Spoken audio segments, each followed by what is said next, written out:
Are personality disorders a mental illness?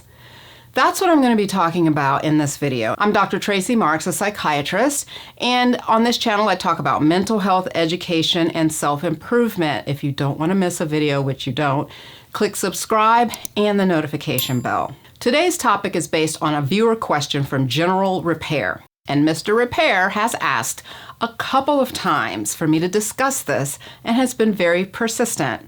He even asked that I share his question, which I will do in excerpts.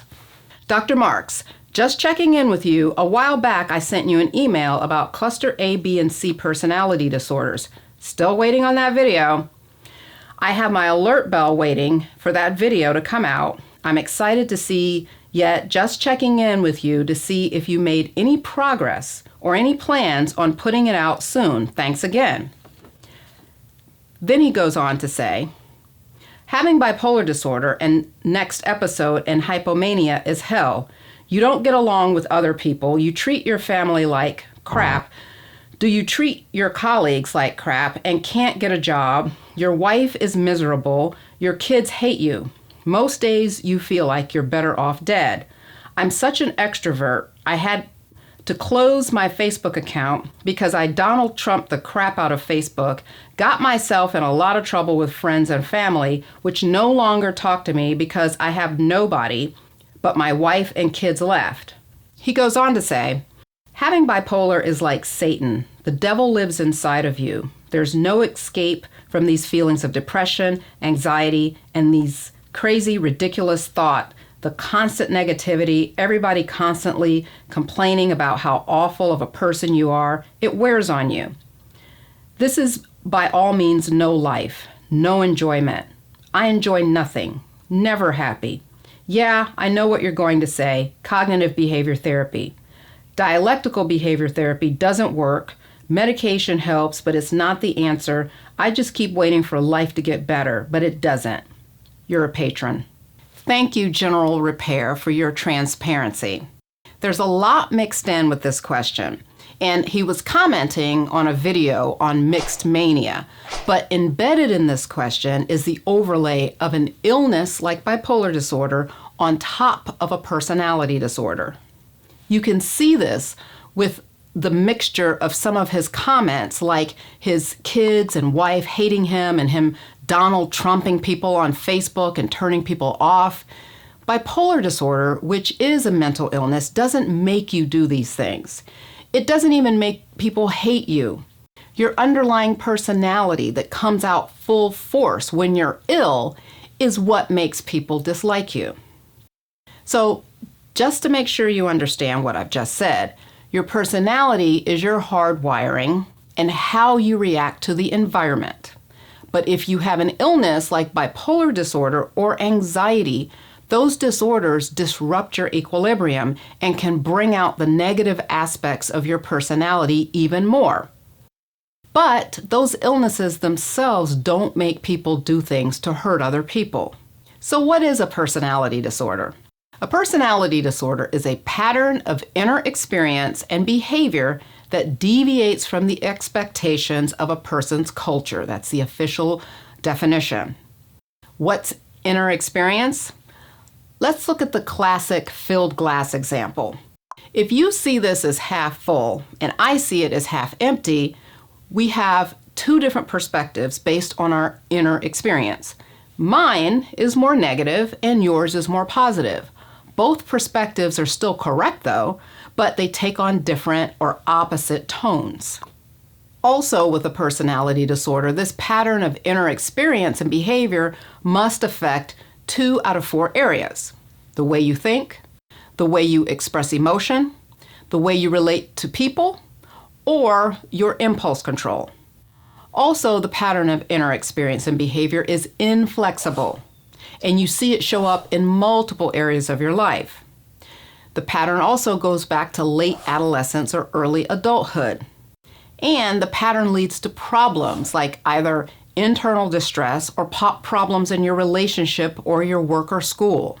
There's 10 personality disorders, and they're clustered into 3 groups based on characteristics that these personalities share.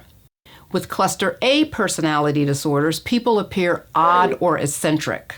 I'm going to use the Diagnostic and Statistical Manual of Mental Disorders to define the disorders. The first cluster A personality disorder is paranoid personality disorder. Paranoid personality disorder is a pattern of distrust and suspiciousness. These people interpret others' motives as malevolent.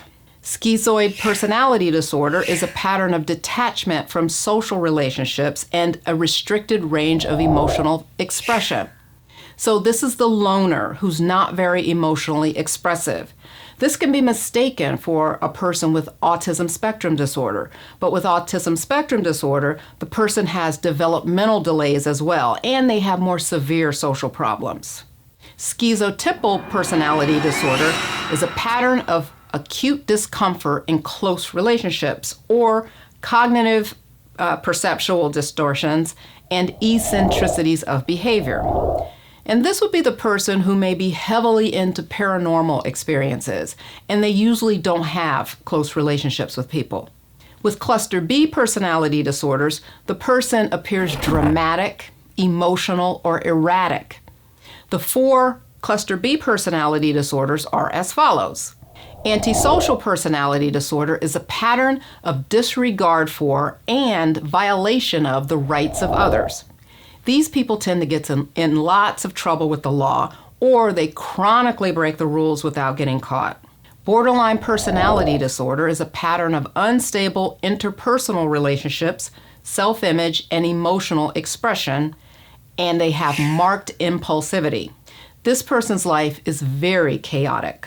Histrionic personality disorder is a pattern of excessive emotionality and attention seeking.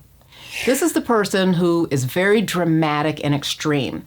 They may appear superficial, wearing their emotions on their sleeves, and considering any and everyone their dear friend. Narcissistic personality disorder is a pattern of grandiosity, need for admiration, and lack of empathy.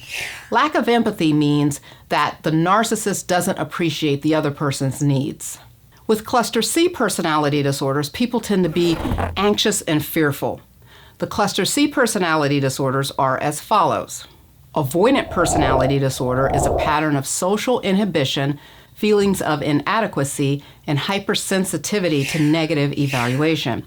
These people tend to be very anxious in social settings. It can look very similar to social anxiety. Dependent personality disorder is a pattern of submissive and clinging behavior related to an excessive need to be taken care of. Obsessive-compulsive personality disorder is a pattern of preoccupation with orderliness, perfectionism, and control. A person can have a mixed personality disorder that's a combination of a couple of these disorders. Usually the combination stays within the cluster though, but it doesn't have to. So is a personality disorder a mental illness? Although these patterns of behavior are considered disorders in our Diagnostic and Statistical Manual, we don't think of them as illnesses in the same way that we think of schizophrenia or bipolar disorder, depression, or even ADHD. With these illnesses, we see disruptions in brain chemistry that are responsible for these illnesses. But the personality disorders are patterns of thinking and behavior that just develop with you. And we all have characteristics of some of these personality disorders. We call it having certain personality features or traits. But if you have several of these traits of a particular disorder, such that it causes dysfunction in all areas of your life, then it would be considered a personality disorder. So a person can have features of narcissism without having the full-blown narcissistic personality disorder. What makes a person have a personality disorder? Well, we don't know exactly, but some of the disorders do run in families. Some of them, like schizoid personality disorder, are more prevalent in people with schizophrenia. We believe that borderline personality disorder may be a product of early trauma from childhood. Narcissistic personality is thought to be learned and the product of inconsistent or negligent parenting. And this would be parenting where you have a combination of excessive praise that's based on the parent's own insecurity. So they're praising you on what they need to hear in combination with inattention to your real emotional needs. So this is how you get the excessive need for validation. What can you do to help a personality disorder? Well, for borderline personality disorder, dialectical behavior therapy is extremely helpful. For histrionic personality disorder, cognitive behavior therapy can be helpful. The cognitive portion of the therapy helps the dramatic, histrionic person realign their perspective to a level that's less dramatic. It also helps them appreciate how their behavior serves the purpose of getting attention and helps them find other ways to satisfy that need. Unfortunately, with antisocial personality and narcissistic personality disorder, there's not much that we have. People with antisocial personality disorder usually don't want to be helped. And the person with narcissistic personality disorder, they may want to be helped, just like General Repair is asking at least about this question, because they realize how much the problem affects their relationships. The problem is it's hard for them to own that they're the center of the problem and that it's not the world doing things to them. But even if a person does realize this, like General Repair seems to, the insight doesn't last that long. It's like a rubber band that stretches out and then springs back. So I'm sorry, Mechanical Repair, but I have a feeling you knew this already. Thanks again for asking this question, though, and I hope you can just keep pushing forward. It could be that over time, as you get older, the negative aspects of your personality just kind of calm down a bit. We can see this with some of the cluster B disorders, that people just burn out as they get older. And the disorder doesn't go away, but it's just not as offensive and problematic. Continue to leave comments and questions. There's a lot more that can be unpacked with this issue of personality disorders. Let me know if you have a specific question or issue about one of the other disorders. However, there are a lot of videos on YouTube about narcissism, and so I'm not sure if I want to join the pack and add yet another video about that, but we'll see. Depends on what your question is. So share the knowledge with other people, and see you next time.